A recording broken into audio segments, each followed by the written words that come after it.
Welcome to the Celtic Llama. In today's video, I'll be showing you how to crochet the Picot and Loops edging stitch pattern. For this pattern, you're going to need to know how to do a single crochet and a double crochet. Also, this project is good for any project with multiples of 3 plus 1 for its stitch count. If you need help with anything, you can check down in the description below for my videos on how to do those stitches and techniques. So to get started, I've crocheted myself a little swash to maybe represent a blanket or a scarf edge, whichever, it doesn't really matter what it's for. So for row 1, you are going to join at the beginning of your row, like so.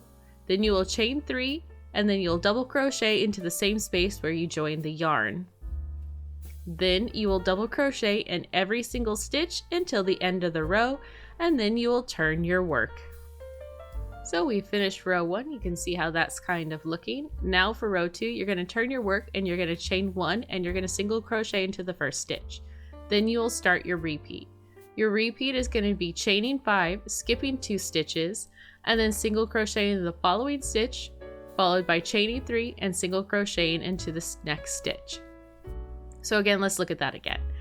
So the repeat for the row is going to be chaining 5, then you will skip 2 stitches, and you'll work a single crochet in the following stitch, then you will chain 3 and work a single crochet in the next stitch.